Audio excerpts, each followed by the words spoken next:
What was the most cringe-inducing date you ever went to during your dating experience? Oh, the time this guy from my apartment complex politely invited me to watch Titanic in his apartment with him.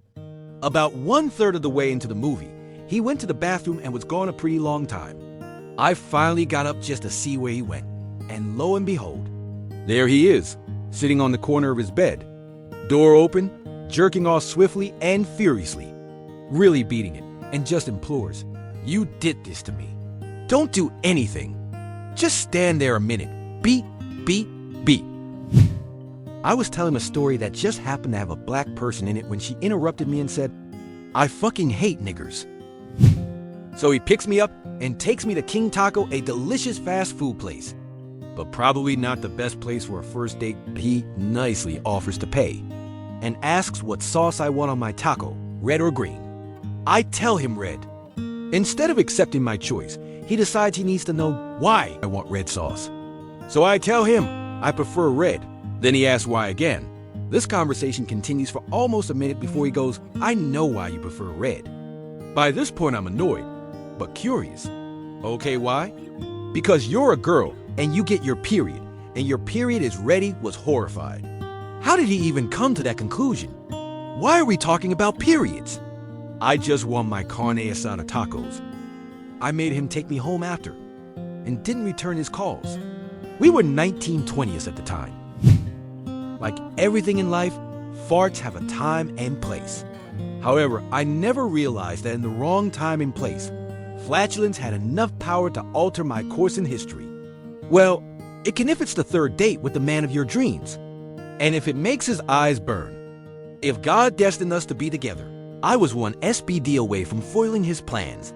That's silent but deadly for you prudes. It was about 5 years ago. I was trying to lose a few pounds, so I was staying away from carbs. That's when I met my husband, Rob. On our first date, he booked the next two. You liked me. I liked him. Things were looking real good. He picked me up in a Cobra, Mustang, and his pathetic attempt to win me over with a car totally worked. I'm not shallow, but since I spent most of my 20s picking men up because I didn't want my hair to frizz in their non-air condition, jalopies on 3 wheels and a 15-year-old spare, I welcomed his fancy sports car with open arms. We arrived at the restaurant, and Rob was ordering food I hadn't allowed myself to eat in years. I didn't want to be that girl, so I ate, drank, and oh, was I merry. Later, we shopped a bit. Rob surprised me by buying an expensive pair of shoes that he caught me eyeing. Was this love? That's when it happened. Gas strikes in 2 different ways, uncontrollable toots or sharp, shooting pains that feel a lot like dying. I thought I was dying. Not to make a scene, I told Rob I suddenly wasn't feeling well and probably needed to head home. On the way home in his Cobra, he tried to hold my hand and ask me lots of questions, but I wasn't having any of it. The pain was so bad it felt like I was being stabbed with a bunch of tiny forks. Then I realized, my God, help me. I have a horrendous fart on deck. I'm in trouble. Big trouble. The more I held it in, the more pain would shoot through my stomach and down my legs. I was even having to raise myself off the seat, gripping onto my door and the dashboard. Seriously. You need to hurry. I'm in a lot of pain. I managed to say through gritted teeth, "W.O., it's that bad? What's wrong?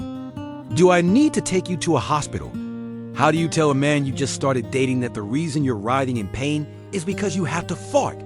Well, you can either tell him, or like me, let the fart speak for itself. People hear me. There was nothing I could do. As impressive as I am with sphincter control, this was out of my hands. Slowly, it eked out. The more I tried to stop it, the more it forced its way through the door. However, to my pleasant surprise, there was no sound. I sat silently, sweat accumulating above my upper lip. Okay, maybe I got away with it. Maybe I'm home free. Then it hit me. Not an idea, a cloud. A horrific fart cloud. Not in a, am I smelling something? Sort of way. More like a, is someone dead and rotting in your trunk, and am I in hell? Sort of way. Suddenly, I panicked. Rolled down the windows. I screamed. Yes, I literally screamed it like I was in a horror movie. What? Why? Rob asked, starting to freak out because I was freaking out. I can't roll down the windows. Unlock it. Unlock it. What's going on? Rob yells back to me. Why are you? Then it hit him. I could see it in his eyes. Was it surprise? Horror? Water started to accumulate at the base of his eyelids. Oh my God, I can taste it. He screamed, roll down the windows. As I screamed, the toots started to flood out uncontrollably. I scratched and clawed at the window like I was being kidnapped. Rob, unable to see either by fart cloud or panic, kept turning on the windshield wipers. Instead of unlocking the window, it was chaos. We were acting like we were under siege by gunfire. We were under siege, all right, just not by gunfire. Finally, he was able to hit the right control, and he rolled down our windows. We both gulped in fresh air. I was horrified, yet happy to be alive. Then remembered I just farted on the man of dreams. Then sort of wished I was dead. We sat silently for the rest of the way home. Although the shooting pains had subsided, I now desperately needed to use the bathroom in an urgent, explosive kind of way. He pulled up to my apartment, and before he could come to a stop, I had already jumped out. Okay, thanks for dinner. Sorry about the fart. Love the shoes. And ran into my apartment like I was running from the cops. I burst through my door and ran straight for the bathroom, where I was finally able to unleash and make noises that no one should ever hear coming from another person. Then I heard it. Rob's voice. Right, outside. My bathroom door, Anna. You left your shoes in my car and your front door was open. Where do you want me to put them? Get away from the door. I screamed like Reagan from The Exorcist. Okay, I'm sorry. Are you okay? Toot, toot splatter ungodly noise. I'm fine, Rob. Just leave the shoes there. I'll call you later, okay? Okay. Are you sure you're... I'm fine. Get away from the door. This man. I mean, I love him, but take a freaking hint. Finally, I heard the front door shut and the Cobra engine zoom away. I thought that was the last I'd hear from him. I didn't think it was possible to ever see a man again after he screams. He can taste your fart after only knowing you for 48 hours. But to my surprise, I did. A couple days later, actually. Now we're married, and he's lying on the couch while I type this.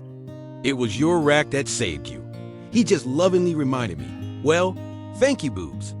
You saved us. You saved our destiny. I had recently gone through a bad breakup and a good. A friend of mine set me up with one of his close friends. I had met the guy a few times before and thought he was pretty chill. He picked me up for dinner, was very nice, and I was looking forward to the night. At dinner, though, he ordered for me. His reasoning was, I love this place and know you'll love what I got you. Okay, look past that. But whenever the waitress would come over and ask me anything, he would answer. I asked him why he kept answering for me, and he stated that it was his job.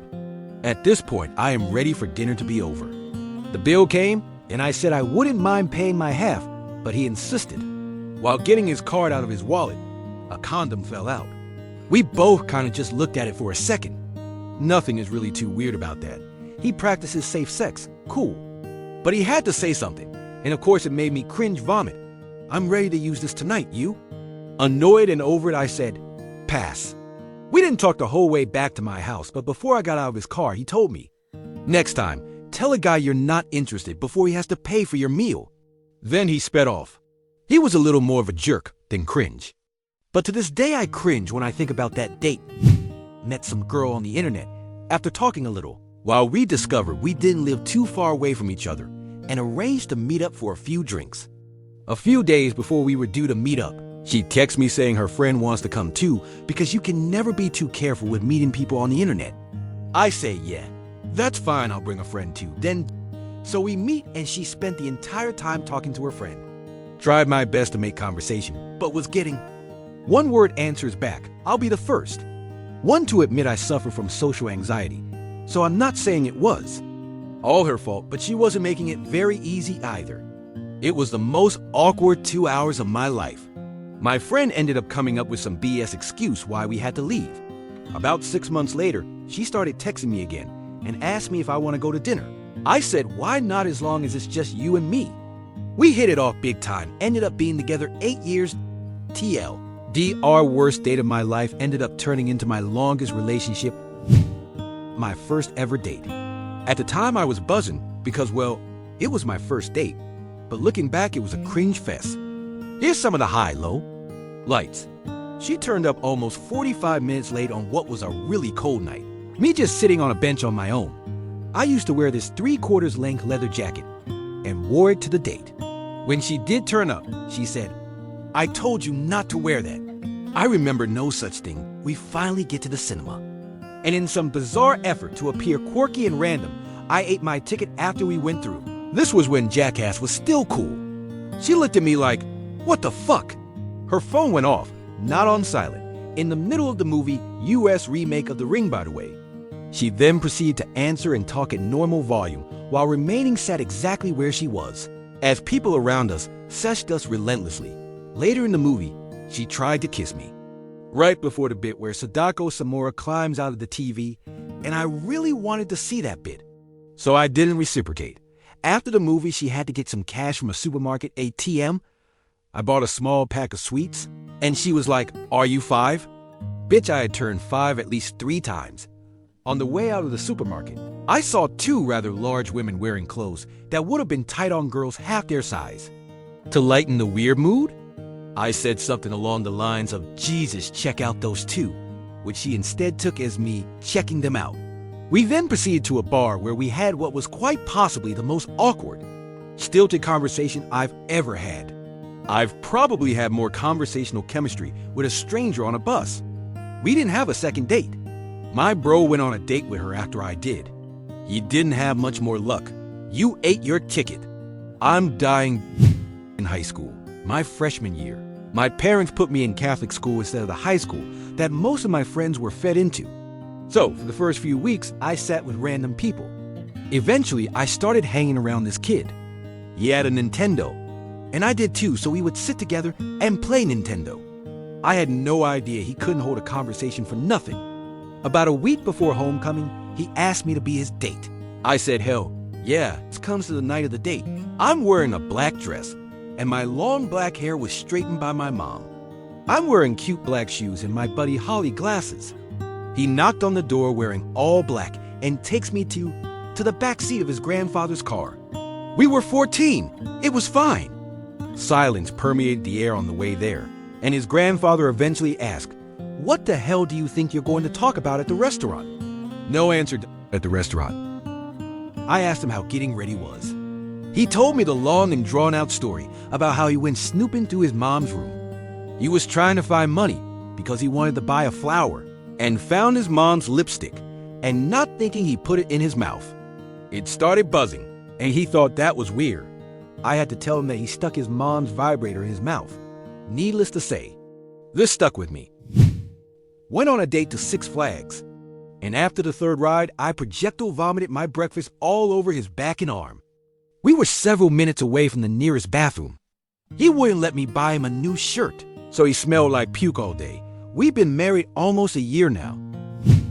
During high school, I went on one date with this guy. He took me to a cemetery because I was a goth, and he thought it would get me in the mood. I was weirded out, but tried to stick it out. It was one of my first times going out. We sat on the hood of his car and listened to music. Then he tried to kiss me and touch me. I told him to fuck off. This was the first date. He backed off, then tried it again a few minutes later. I yelled at him again and got off the car. He yelled back, saying he only took me out to have sex with me. I was astonished and so angry. He got in the car and drove off, leaving me alone in a cemetery, and it was getting dark. I had to walk all the way back into town and use a payphone to call a friend to come get me. Didn't date again for years. We went to the park where he proceeded to insist he had had all the sex. I could have anyone, but also that I don't want anything serious. He said he was interested in human psychology, asked me weird questions about my sexuality, and then said, and I quote, "Honestly, only thing I haven't done yet is fuck a rhino." Subscribe to the channel so you don't miss the daily stories.